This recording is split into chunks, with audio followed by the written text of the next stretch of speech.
On October 31st, 2018, a young Vermont family faced tragedy.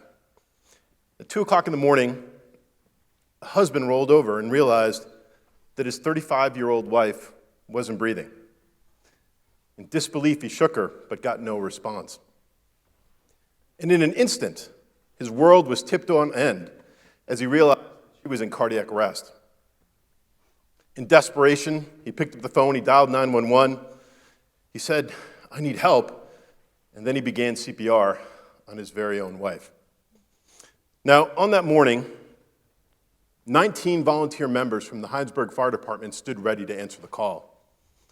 Now, it's important to know that these EMS responders were fundamentally different people from one another. They were different ages, different sexes, they had different social economic backgrounds, different religious beliefs, different political leanings, but on that morning, they were able to put all of those differences aside and come together as a community to respond. And respond they did. They arrived, they began a resuscitation despite overwhelming odds against success. They worked, even though doubt crept into their head with every moment that went by without a positive response. They fought hard. They fought for 39 minutes. They defibrillated this patient 8 times. But I'm really happy to say that at the end of those 39 minutes, the community of Heinsberg stood up, looked death in the eye, and said, "Not today, not on our watch." And they successfully resuscitated young Katie. In fact, she's sitting right over there.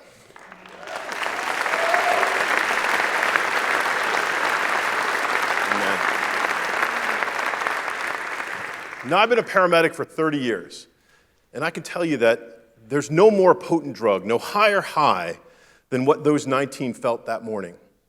They were each admitted to an exclusive fellowship, one that was born out of a sense of duty and accomplishment and civic pride in that moment. I mean, does anybody here think that they'll ever forget that call? Anybody here think that they're ever going to look at each other the same way ever again? Certainly not. They're bonded forever.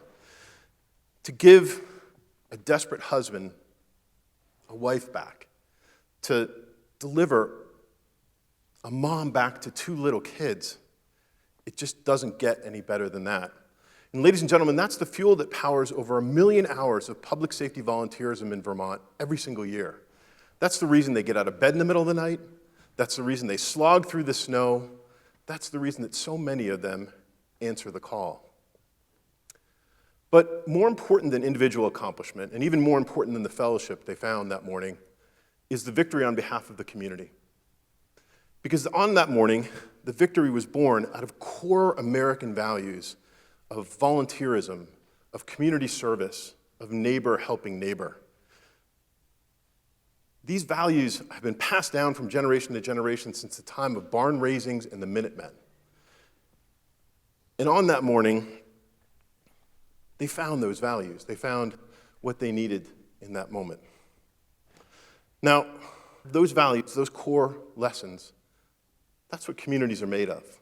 That's the glue that ties us together. And I'd like to suggest to you that we need those values today more than ever. We live in a unique time. The internet, social media, we have connectivity that our grandparents would never ever dream of. But that connectivity also isolates us behind screens. We have bicycles in our house now that have a little screen in front of them that projects what it would look like if we were outside. We really do have that. But what's even more frightening for me is that the connections that we made years ago are rapidly dissolving. The Pew Charitable Trust has done some remarkable research on this, and they'll suggest that in 1980, 50% of the Americans they polled said they trusted their neighbors. Today, that number is less than 30%. In 1978, when polled, 65% of Americans said they could identify all of the neighbors in their neighborhood. Today, only 1 in 4 people can even name one neighbor in their neighborhood.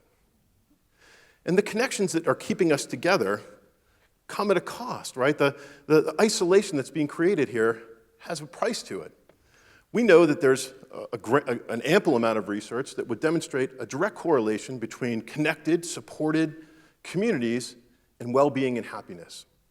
Research will point to the idea that people who live in connected and trusted communities are more happy. They have lower rates of chronic disease. They have lower rates of mental health disorders.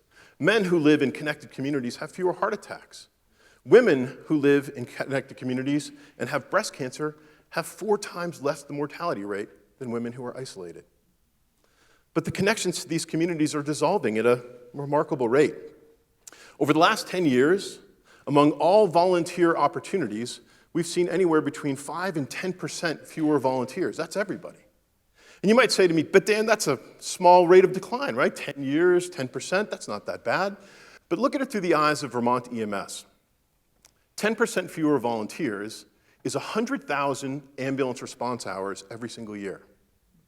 10% fewer volunteers is 3.9 million tax dollars annually used to replace volunteers with paid staff.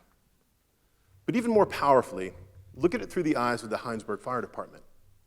Fewer volunteers is a profound missed opportunity to unite that community together in the cause like the one we've just described. It's a missed opportunity to connect. Fewer volunteers is potentially a very different outcome for that young family. Now, maybe I'm being overdramatic, right? That's possible. And certainly not every call in EMS ends the way the one did in Hinesburg. But I believe that these core values transcend any singular event. And although EMTs aren't going to brag about the less dramatic stuff at parties, for every moment they spend in community service, for every minute they're there helping their neighbors, these lessons are instilled little by little and bit by bit. Now, I have to admit that my purpose tonight here is entirely selfish. And I hope that my words can inspire each and every one of you to go out and take an EMT class in the next year. The Department of Labor says that the United States needs 38,000 new EMTs in the next 10 years just to maintain status quo. And what would we do in Vermont with 450 new initiates? Well, that's the stuff that EMS chiefs' dreams are made out of. But I also recognize that these core values are not limited or exclusive to public safety. These communities are built all around us, from the Little League field to the domestic violence shelter to the library. These opportunities are where we make them. So here's my idea. Find your community. Build your community. But don't do it because I told you to.